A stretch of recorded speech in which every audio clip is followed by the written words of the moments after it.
나는 어느 날 문득 멈춰 섰다. 삶이 나를 이끌던 그 방향에서 조용히 벗어나 아무도 찾지 않는 그 길 위에 앉았다. 무언가를 이루기 위한 나, 누군가에게 보이기 위한 나, 심지어 깨닫기 위해 노력하는 나조차 잠시 내려놓고 나는 그냥 있는 그대로의 나를 만나러 갔다. 그 여정의 시작, 그 첫 호흡이 지금 여기 있다. 나는 도대체 누구일까? 나는 아주 오랫동안 내 몸이 나라고 믿었다. 눈을 감고도 느낄 수 있는 이 팔, 다리, 가슴. 그 안에 내가 있다고 착각하며 살아왔다. 그러던 어느 날 모든 것이 무너졌고 그 무너짐 속에서 나는 처음으로 나를 보았다. 나는 고통이었다. 나는 두려움이었다. 나는 견딜 수 없는 질문이었다. 나는 누구인가? 그 질문이 내 심장을 짓눌렀다. 답을 알 수 없어.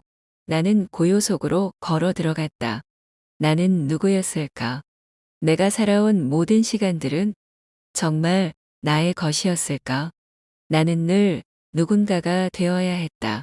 자식을 위한 어른, 일을 위한 인간, 사랑을 얻기 위한 모습. 그렇게 살아오면서도 내가 나였던 순간은 드물었다.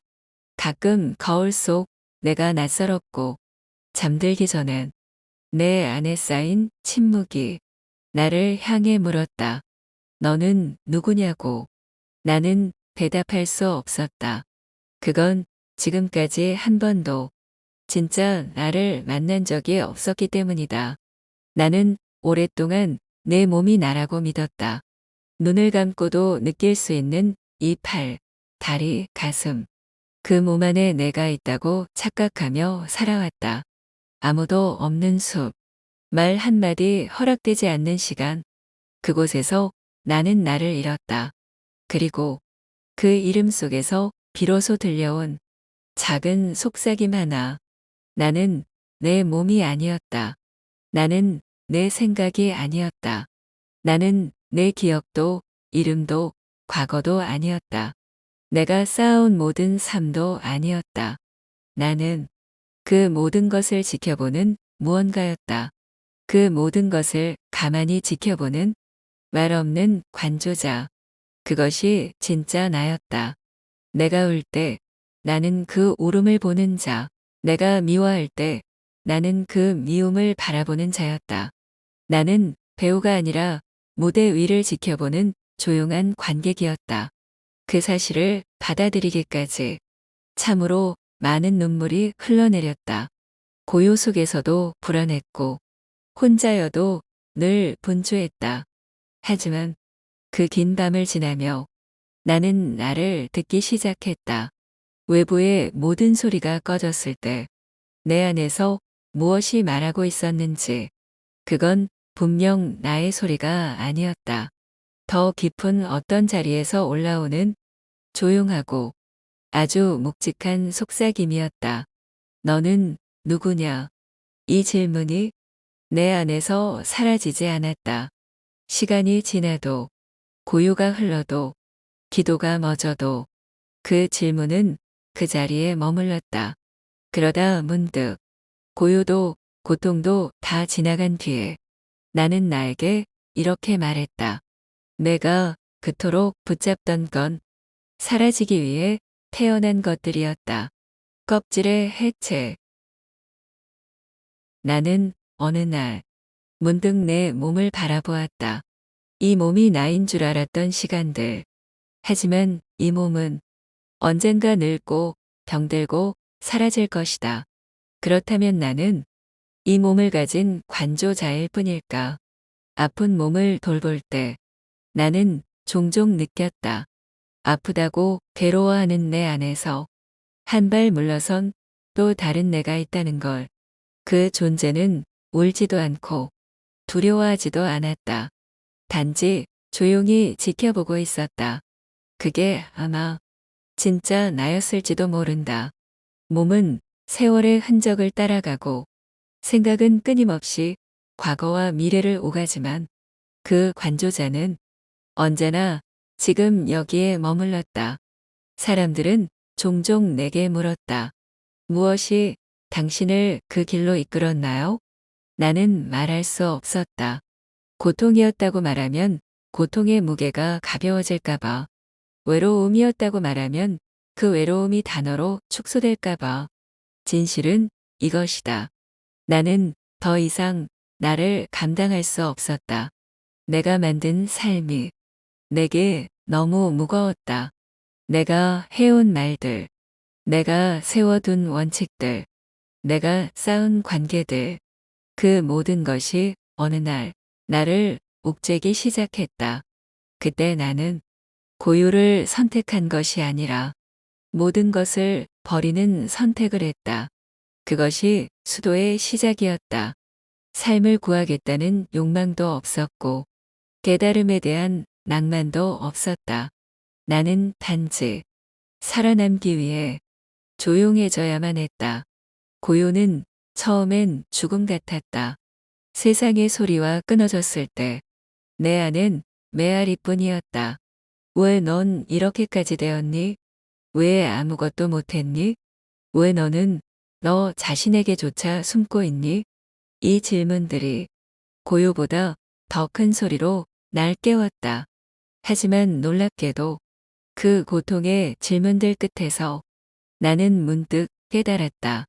질문을 던지는 나도, 그 질문을 듣고 있는 나도 나가 아니었다.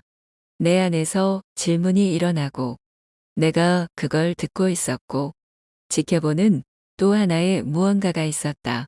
나는 처음으로 내 생각과 감정을 바라보는 위치에 섰다. 생각이 나를 이끌던 자리가 아니라 나는 그 생각을 비추는 자가 되었다. 나 아닌 나. 침묵 속에서 오래 머무르다 보면 사람들은 미친다고 생각한다. 하지만 오히려 그때 처음으로 정신이 본래 자리로 돌아간다. 나 역시 그랬다. 어느 날은 내 숨소리가 낯설게 들렸고 내 이름이 나를 부르지 못했다.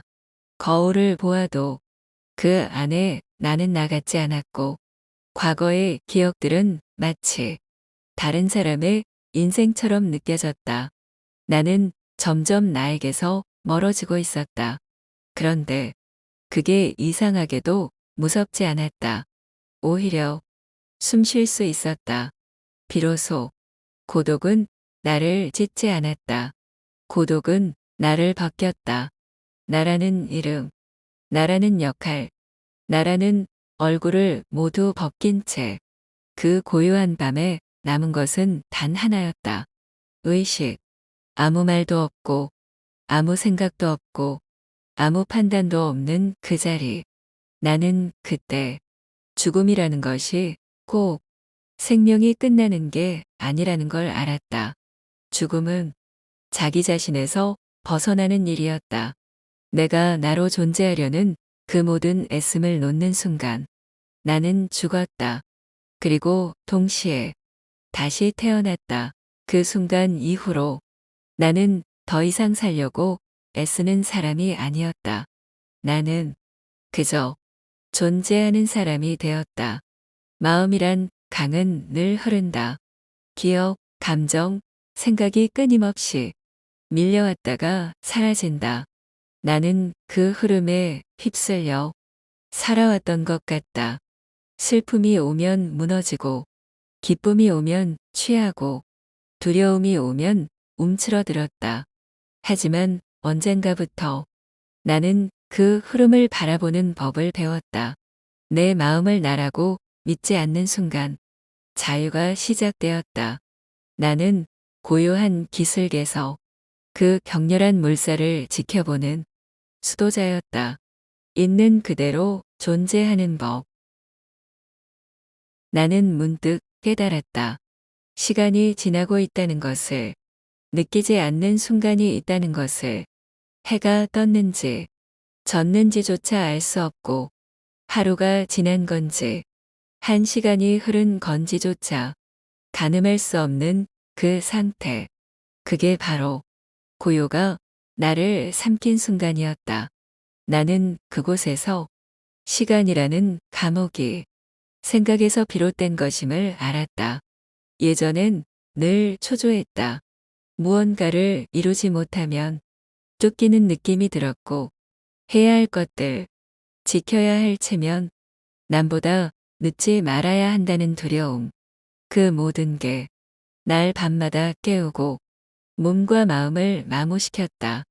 그런데 이제는 안다. 시간이란 건 생각이 흘러가는 방향에 따라 생겨나는 착각이라는 걸.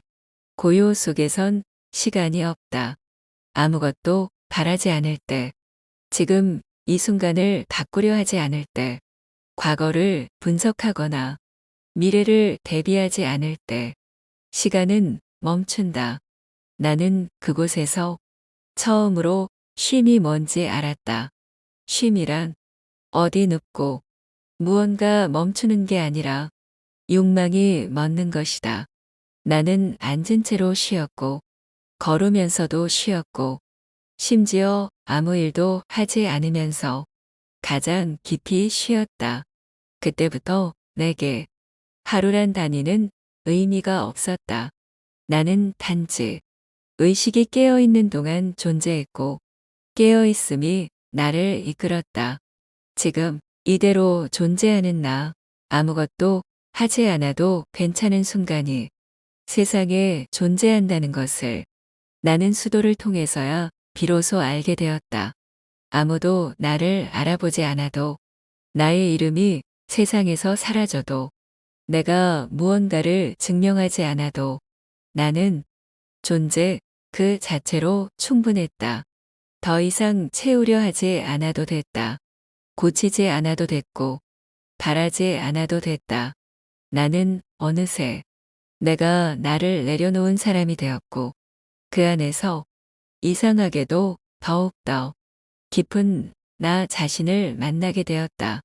어쩌면 인간은 되고자 하는 것을 포기할 때 비로소 진짜 자기 자신이 된다. 그토록 집착하던 이상적인 나, 더 현명해지려는 나, 더 사랑받으려는 나, 더 깨달은 듯한 나, 그 모든 건 사실 나를 숨기던 가면이었다. 나는 알게 되었다. 존재는 애쓰지 않는다. 햇살이 따뜻해지려 애쓰지 않고, 물은 흐르기 위해 곡은 분투하지 않는다. 꽃은 피기 위해 노력하지 않고 그저 피어난다. 나도 그와 같다. 나는 지금 아무것도 되려 하지 않으면서 가장 나다워졌고, 어떤 이상도 꿈꾸지 않으면서 가장 평온해졌다. 그리고 그때 나는 비로소 신을 느꼈다. 외부 어딘가에 존재하는 두려움의 대상이 아니라 내 안에서 조용히 숨쉬고 있던, 아무 말 없이 다만 존재하고 있었던 신. 그 존재는 나를 가르치지 않았고 나를 훈계하지도 않았다. 그저 함께 있었다. 있는 그대로의 나와 함께 있었다. 이제야 알게 되었다. 침묵이란 무언가를 잃는 것이 아니라 모든 것을 되찾는 방식이었다는 것을. 이제 내가 해야 할 일은 단 하나. 그저 지금 이대로 존재하는 것. 바로 그 자리에 신도 함께 있다.